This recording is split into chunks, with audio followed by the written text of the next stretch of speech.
ചെമ്പനീർ പൂവിൻ്റെ latest episode review ആണ് പറയുന്നത്. അങ്ങനെ സച്ചി ആ ഒരു കാർ ഇങ്ങനെ കെട്ടിപ്പിടിച്ച് പൊട്ടിക്കരയാണ്. സച്ചിയുടെ ഒരു കരച്ചിലെല്ലാം കാണുന്ന സമയത്തിന് എല്ലാവർക്കും ഭയങ്കര സങ്കടമാവും. ശ്രുതിയാണെങ്കിൽ വലിയ മൈൻഡൊന്നും ചെയ്യാതെ അങ്ങനെ നിൽക്കുമായിരിക്കും. എന്നിട്ട് സച്ചിൻ നേരെ രവീന്ദ്രൻ്റെ അടുത്തേക്ക് ചെന്നിട്ട് ചോദിക്കുന്നത്, അച്ഛൻ എന്തിനാണ് എനിക്ക് വേണ്ടിയിട്ട് ഇത്ര വലിയ കാര്യം ചെയ്തതെന്നൊക്കെ ചോദിക്കും. അപ്പം രവീന്ദ്രൻ പറയുന്നത്, എൻ്റെ ജീവൻ രക്ഷിക്കാൻ വേണ്ടിയിട്ട് നീ നിൻ്റെ കാറ് പോലും വിറ്റില്ലേ, അങ്ങനെയല്ല നിനക്ക് വേണ്ടിയിട്ട് ഞാൻ എന്തെങ്കിലും ചെയ്യേണ്ടടാ മോനെ. നീ ജീവിക്കുന്നുണ്ടെങ്കിൽ എൻ്റെ സച്ചിയായിട്ട് ജീവിക്കണം, നീ ജീവിക്കുമ്പോൾ നിൻ്റെ ഇഷ്ടത്തിന് ജീവിക്കണം എന്നിങ്ങനെ രവീന്ദ്രൻ പറയുന്ന സമയത്തിന് സച്ചിക്ക് ഭയങ്കര സന്തോഷവും സങ്കടമൊക്കെ വന്നിട്ട് അച്ഛനെങ്ങനെ കെട്ടിപ്പിടിച്ച് കരയാണ് സച്ചി. ഇതും കണ്ടുകൊണ്ടതിന് രേവതി അങ്ങോട്ടേക്ക് ചെല്ലുന്ന സമയത്തിന് സച്ചിനെ രേവതിനെയും ഒന്നിച്ചിങ്ങനെ ചേർത്ത് പിടിക്കുന്നുണ്ട് രവീന്ദ്രൻ. അങ്ങനെ സച്ചിനെ രേവതിനെ ചേർത്ത് പിടിച്ചുകൊണ്ടതിന് രവീന്ദ്രൻ ഇങ്ങനെ ആശ്വസിപ്പിച്ചതിന് ശേഷം മഹേഷിനോട് പറയുന്നത്, മഹേഷ് നീ ഒരു കാര്യം ചെയ്യേ, നീ ആ കീ എടുത്ത് കൊണ്ടുപോവാ എന്ന് പറയുന്ന സമയത്തിന് ആ ഒരു ചാവി എടുത്തിട്ട് രവീന്ദ്രൻ്റെ കയ്യിൽ കൊടുക്കുകയാണ് മഹേഷ്. എന്നിട്ട് ആ ഒരു കീയും പിടിച്ചു കൊടുത്തിട്ട് രവീന്ദ്രൻ ഇങ്ങനെ പറയുന്നത്, ഇനി മുതൽ ഈ കീ നിനക്ക് അവകാശപ്പെട്ടതാണ് മോളെ രേവതി, ഇങ്ങ് വാ എന്നൊക്കെ പറഞ്ഞ് രേവതിനെയും വിളിപ്പിക്കുന്നുണ്ട്. അങ്ങനെ എല്ലാവരെയും അങ്ങോട്ടേക്ക് വിളിപ്പിക്കാട്ട് രവീന്ദ്രൻ. അങ്ങനെ ശ്രുതിയൊക്കെ അങ്ങോട്ടേക്ക് വരുന്നുണ്ട്. ചന്ദ്രമതി ഭയങ്കര സന്തോഷത്തിലായിരിക്കും അങ്ങോട്ടേക്ക് വരുന്നത്. ചന്ദ്രമതി ഇങ്ങനെ സന്തോഷത്തോടുകൂടി അങ്ങോട്ടേക്ക് വരുന്ന സമയത്തിന് രവീന്ദ്രൻ ഇങ്ങനെ രേവതിയോട് പറഞ്ഞിട്ട്, രേവതി മോളെ നീ ഈ കീ സച്ചിക്ക് കൊടുക്കാൻ വേണ്ടി പറയും. അപ്പോഴേക്കും ചന്ദ്രമതിയുടെ മുഖത്തുള്ള ആ ഒരു സന്തോഷം അങ്ങ് മാഞ്ഞു പോവും. എന്നിട്ട് ചന്ദ്രമതി ഭയങ്കര ദേഷ്യത്തോടു കൂടിയായിരിക്കും പിന്നീട് നോക്കി നിൽക്കുന്നത്. രേവതിയുടെ കയ്യിൽ ആ ഒരു കീ കൊടുക്കുന്ന തൊട്ടും തന്നെ ചന്ദ്രമതിക്ക് ഇഷ്ടപ്പെടുന്നില്ല. ആ സമയത്തിന് രേവതി ചോദിക്കുന്നതിന്, അയ്യോ അച്ഛൻ ഞാനോ എന്ന് ചോദിക്കും. അപ്പം രവീന്ദ്രൻ പറഞ്ഞിട്ട്, അതെ മോള് തന്നെ ഇത് കൊടുക്കണം, മോള് നല്ല ഭാഗ്യമുള്ള കുട്ടിയാണ്, എൻ്റെ വീട്ടിലേക്ക് കയറി വന്ന മഹാലക്ഷ്മിയാണ് മോള്, അതുകൊണ്ട് നീ തന്നെ വേണം ഈ കീ സച്ചിയുടെ കയ്യിലേക്ക് കൊടുക്കാൻ എന്നൊക്കെ പറയും. അങ്ങനെ രേവതി ആ ഒരു കീ വാങ്ങിച്ചതിന് ശേഷം സച്ചിയുടെ കയ്യിലേക്ക് കൊടുക്കുന്നുണ്ട്. ഇടയ്ക്കൊക്കെ ചന്ദ്രനെ ഇങ്ങനെ നോക്കുന്നുണ്ട് രേവതി. ചന്ദ്രമതിക്ക് അത് ദേഷ്യമാണ് എന്ന കാര്യമൊക്കെ രേവതിക്കറിയാം. അങ്ങനെ സച്ചിയുടെ കയ്യിലേക്ക് താക്കോൽ കൊടുത്തതിന് ശേഷം രവീന്ദ്രൻ ഇങ്ങനെ പറയുന്നുണ്ട്, പോയി വണ്ടി എടുക്കടാന്ന് പറയും. അങ്ങനെ സച്ചി ഭയങ്കര സന്തോഷത്തോടു കൂടി വണ്ടി എടുക്കാൻ അവിടെ നിന്ന് അങ്ങ് പോവാണ്. പൂജയ്ക്ക് നോക്കിയതിനോട് തേങ്ങ എടുക്കുന്നുണ്ട്. നാരങ്ങ ഉടച്ചതിന് ശേഷമായിരിക്കും വണ്ടി എടുക്കുന്നത്. സച്ചി അങ്ങനെ വണ്ടി ഓടിച്ച് അകത്തേക്ക് കയറ്റിയിട്ട് അങ്ങനെ പുറത്തേക്ക് പോകും. മഹേഷും ഇതേ സമയത്ത് തന്നെ അവിടെ നിന്ന് അങ്ങ് പോകുന്നുണ്ട്. അങ്ങനെ എല്ലാവരും അകത്തേക്ക് പോകുന്ന സമയത്ത് ശ്രുതിയും ചന്ദ്രമതി മാത്രം അവിടെ നിൽക്കുന്നുണ്ടാവും. ശ്രുതി ഇങ്ങനെ അമ്മയോട് പറയുന്നുണ്ട്, അമ്മേ എന്നാലും ഇതൊന്നും വേണ്ടായിരുന്നു, ഈ സെക്കൻഡ് ഹാൻഡ് വണ്ടി എടുത്തതിനാണോ ഇത്രമാത്രം കോലാഹലം? ഞാനൊരു ബിസിനസ്സൊക്കെ തുടങ്ങിയിട്ടുണ്ടെങ്കിൽ 1 കോടിയുടെ കാർ എടുക്കാൻ പോകുന്നത് 1 കോടിയുടെ കാർ എന്നൊക്കെ പറയട്ടെ ശ്രുതി. എന്നാൽ ഇത് കേൾക്കുന്ന സമയത്ത് ചന്ദ്രമതി ഇങ്ങനെ ഭയങ്കര ദേഷ്യത്തിൽ ശ്രുതിയെ നോക്കുകയാണ്. ആ സമയത്തിന് ശ്രുതിക്ക് മനസ്സിലായി ഏറ്റില്ല. ശ്രുതിയെ വലിയ മൈൻഡ് ഒന്നും ചെയ്യുന്നില്ല. ശ്രുതിയും ചന്ദ്രമതിയും അകത്തേക്ക് അങ്ങ് കയറി പോകുന്ന സമയത്തിന് ശ്രുതി ഇങ്ങനെ മനസ്സിൽ ചിന്തിക്കുന്നത്, ഹോ വേണ്ടായിരുന്നു, 1 കോടി ഇത്തിരി കൂടി പോയില്ലേ, അത്രക്കൊന്നും വേണ്ടായിരുന്നു എന്ന് പറഞ്ഞ് നിൽക്കായിരിക്കട്ടെ ശ്രുതി. പിന്നീട് കാണിക്കുന്നത് വീട്ടിൽ നടന്ന കാര്യങ്ങളെല്ലാം തന്നെ രേവതി വിളിച്ചിട്ട് ലക്ഷ്മി അമ്മയോട് വിളിച്ച് പറയുന്നുണ്ട്, അമ്മേ സച്ചേട്ടന് അച്ഛൻ ആ കാറ് വാങ്ങിച്ചു കൊടുത്തു. ആ കാറിൻ്റെ കീ കൊടുക്കുന്ന സമയത്ത് സച്ചേട്ടന് ഭയങ്കര സങ്കടം വന്നിട്ട് അദ്ദേഹത്തിൻ്റെ കണ്ണൊക്കെ നിറഞ്ഞിരുന്നു എന്നിങ്ങനെ രേവതി വിളിച്ച് പറയുന്നതെല്ലാം തന്നെ സച്ചി അവിടെ നിന്ന് മാറി നിന്ന് കേൾക്കുന്നുണ്ടായിരുന്നു. രേവതി പറയുന്നത്, എന്തായാലും എനിക്ക് ഒത്തിരിയധികം സന്തോഷമായി അമ്മേ, അച്ഛനും ഒത്തിരി സന്തോഷമായി, സച്ചേട്ടനും ഭയങ്കര സന്തോഷമായി അമ്മേ. എനിക്ക് തോന്നുന്നത് ഇതോടുകൂടി തന്നെ എല്ലാ പ്രശ്നങ്ങളും ഒതുങ്ങുമെന്നാണ്. അമ്മേ ഞാനൊരു കാര്യം പറയാൻ വേണ്ടിയിട്ട് വിളിച്ചെന്നേ ഉള്ളൂ എന്നൊക്കെ പറഞ്ഞു കൊടുത്തിട്ട് രേവതി കാര്യം പറഞ്ഞതിന് ശേഷം ഫോൺ കട്ട് ചെയ്യും. എന്നാൽ ഇതെല്ലാം കേട്ടുകൊണ്ടതിന് സച്ചി അവിടെ അകത്തേക്ക് വന്ന് ഡോറൊക്കെ അടച്ചിട്ട് രേവതിയുടെ അടുത്തേക്ക് വന്നിരിക്കുന്നുണ്ടെങ്കിൽ രേവതി പ്രത്യേകിച്ച് മൈൻഡൊന്നും ചെയ്യുന്നില്ല. എന്നിട്ട് മുറിയിലേക്ക് വന്നതിന് ശേഷം അടുക്കി പെറുക്കി വെച്ച ഡ്രസ്സെല്ലാം അങ്ങനെ വലിച്ചു വാരിയിടുകയാണ്. എന്നിട്ട് ഇവിടെയാണല്ലോ വെച്ചത്, ഇവിടെ കാണുന്നില്ലല്ലോ, ഇവിടെയാണ് വെച്ചത് എന്ന് പറഞ്ഞിങ്ങനെ നോക്കും. അപ്പോൾ രേവതി ചോദിക്കുന്നതിന് എന്താ കാര്യമെന്ന് ചോദിക്കുകയാണ്. എൻ്റെ പേഴ്സ് ഞാൻ ഇവിടെയാണല്ലോ വെച്ചത് എന്ന് പറഞ്ഞിട്ട് വീണ്ടും അതിങ്ങനെ വലിച്ചു വാരിയിടുകയാണ്. അപ്പോൾ രേവതി പറയുന്നത്, അയ്യോ ഞാൻ അടുക്കി പെറുക്കി വെച്ച ഡ്രസ്സൊക്കെ ആകെ കൊളാക്കിയല്ലോ എന്നൊക്കെ പറഞ്ഞ് വീണ്ടും അതിങ്ങനെ മടക്കാൻ നോക്കട്ടെ രേവതി. എന്നിട്ട് അവിടെ നിന്ന് നോക്കിയിട്ട് കാണാത്തത് കൊണ്ട് തന്നെ സച്ചി ഇങ്ങനെ രേവതിയോട് പറയുന്നുണ്ട്, അതെ നീ ഇരുന്നിടത്തെന്നാണ് തോന്നുന്നത്, നീ അവിടെ നിന്നൊന്ന് എഴുന്നേറ്റ് നിന്നേന്ന് പറയും. അപ്പോൾ രേവതി പറയുന്നത്, അതെ ഞാൻ ഇരിക്കുന്നിടത്ത് ഒന്നുമില്ല, നിങ്ങൾ ഇവിടെ എവിടെ നോക്കിയിട്ടും നിങ്ങൾക്ക് ആ പേഴ്സ് കിട്ടാനൊന്നും പോകുന്നില്ല, കാരണം ആ പേഴ്സ് ഇരിക്കുന്നത് നിങ്ങളുടെ പോക്കറ്റിൽ തന്നെയാണ് എന്ന് പറയട്ടെ രേവതി. അങ്ങനെ സച്ചി തൻ്റെ പോക്കറ്റിലേക്ക് നോക്കുന്ന സമയത്ത് പേഴ്സ് തൻ്റെ പോക്കറ്റിലിരിക്കുന്നതായിട്ട് കാണും.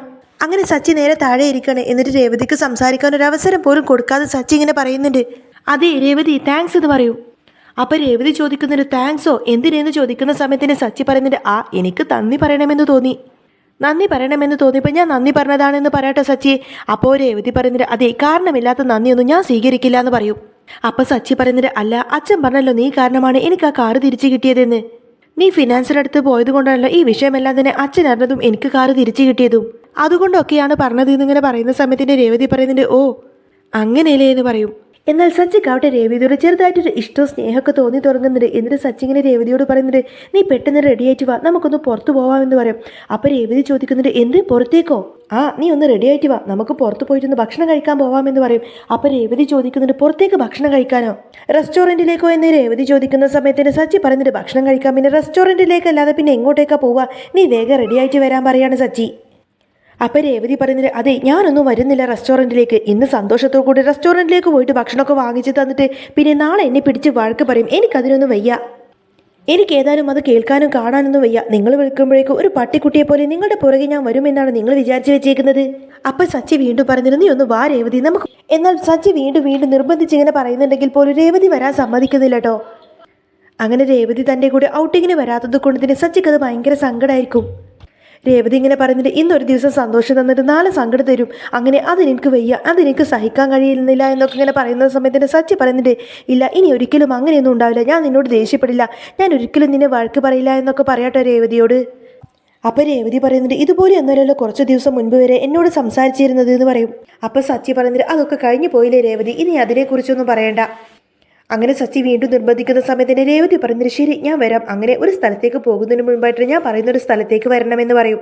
അപ്പോൾ അതെവിടേക്കാണെന്ന് സച്ചി ചോദിക്കുന്ന സമയത്തിന് അതൊക്കെ പോകുന്ന വഴിക്ക് പറയാമെന്നാണ് രേവതി പറയുന്നത്. ശരി എന്നാൽ ഞാൻ വരാമെന്നൊക്കെ പറഞ്ഞ് രണ്ടുപേരും അവിടെ നിന്നങ്ങ് യാത്രയാവുകയാണ്. അങ്ങനെ അവർ രണ്ടുപേരും ആ ഒരു കാറിൽ ഇങ്ങനെ യാത്ര ചെയ്തുകൊണ്ടിരിക്കുന്ന സമയത്തിന് ഇടയ്ക്കിടയ്ക്കായിട്ട് സച്ചി രേവതി മേടം കണ്ടിട്ട് തമ്മിൽ ഇങ്ങനെ നോക്കുന്നുണ്ട്. എന്നാൽ വീണ്ടും വീണ്ടും സച്ചി ഇങ്ങനെ നോക്കുന്ന സമയത്തിന് രേവതി സച്ചിയോട് ചോദിക്കുന്നുണ്ട് നിങ്ങൾ എന്തിനാ എന്നെ ഇങ്ങനെ ഇടയ്ക്കിടയ്ക്ക് നോക്കുന്നത് എന്ന് ചോദിക്കുന്ന സമയത്ത് സച്ചി പറയുന്നത് നിന്നെയോ, ഞാൻ നിന്നെയൊന്നുമില്ല, ഞാൻ ഈ ഗ്ലാസ്സിലേക്ക് ഇങ്ങനെ നോക്കുന്നതാണ്. ഗ്ലാസ്സിലേക്ക് ഇങ്ങനെ നോക്കിയിട്ടുണ്ടെങ്കിൽ ബാക്കിലൂടെ വണ്ടി വരുന്നത് കാണാൻ പറ്റും, അതുകൊണ്ടാണ് ഞാൻ ഇടയ്ക്കിടയ്ക്ക് കണ്ണാടിയിലേക്ക് നോക്കുന്നത് എന്ന് പറയും സച്ചി. എന്നാൽ രേവതിക്ക് മനസ്സിലാവുന്നുണ്ട് രേവതിനെ തന്നെയാണ് സച്ചി നോക്കുന്നത് എന്ന്. അങ്ങനെ കാറിൽ ഇങ്ങനെ കുറേ ദൂരം പോയിക്കൊണ്ടിരിക്കുന്ന സമയത്തിന് സച്ചി ചോദിക്കുന്നുണ്ട് രേവതി നിനക്ക് എങ്ങോട്ടേക്കായി പോവേണ്ടത്, നമ്മളിപ്പോൾ ഒരുപാട് ദൂരം പോന്നു കഴിഞ്ഞു, 2000 രൂപയുടെ ദൂരം പോന്നു കഴിഞ്ഞു എന്നിങ്ങനെ പറയും. അപ്പം രേവതി ചോദിക്കുന്നുണ്ട് എന്താ 2000 രൂപ തിരിച്ചു തരണമെന്ന് ചോദിക്കും. അപ്പം സച്ചി തിരിച്ചു ചോദിക്കുന്നുണ്ട് എന്താ 2000 രൂപ തരണമെന്ന് പറഞ്ഞാൽ നീ തരുമെന്ന് ചോദിക്കുന്ന സമയത്തിന് രേവതി പറയുന്നുണ്ട് ഇല്ല തരില്ല എന്ന് പറയും. എന്നാൽ വീണ്ടും വീണ്ടും കുറേ ദൂരം ഇങ്ങനെ പോയിക്കൊണ്ടിരിക്കുന്ന സമയത്തൊക്കെ സച്ചി ഇങ്ങനെ ചോദിച്ചുകൊണ്ടിരിക്കുന്നുണ്ട് പറ രേവതി നീ എങ്ങോട്ടേക്കായി പോകുന്നത്, നിനക്ക് എങ്ങോട്ടേക്കായി പോവേണ്ടത് എന്നൊക്കെ ചോദിക്കും. അപ്പം രേവതി പറഞ്ഞിട്ട് അത് നല്ലൊരു സ്ഥലത്തേക്കാണ് പോകുന്നത്, സച്ചേട്ടന് ശാന്തി സമാധാനവും മനസമാധാനവും ഒക്കെ കിട്ടുന്ന നല്ലൊരു സ്ഥലത്തേക്ക് തന്നെയാണ് ഞാൻ സച്ചേട്ടനെ കൊണ്ടുപോകുന്നത് എന്നാണ് രേവതി പറയുന്നത്. അപ്പോൾ സച്ചി പറയുന്നത് ആ ആണോ അതെയോ, എന്നാൽ പിന്നെ ബാറിലേക്കായിരിക്കും, റെസ്റ്റോറൻറ്റിലേക്ക് പോയിട്ട് ഭക്ഷണം കഴിക്കുന്നതിന് മുൻപേ തന്നെ 2 പെഗ് അടിച്ചാൽ നല്ല ശാന്തി സമാധാന സുഖം ഒക്കെ കിട്ടുമെന്ന് പറയാട്ടെ സച്ചി. എന്നാൽ ഇത് കേൾക്കുന്ന സമയത്തിന് രേവതിക്ക് അങ്ങ് ദേഷ്യം വരും.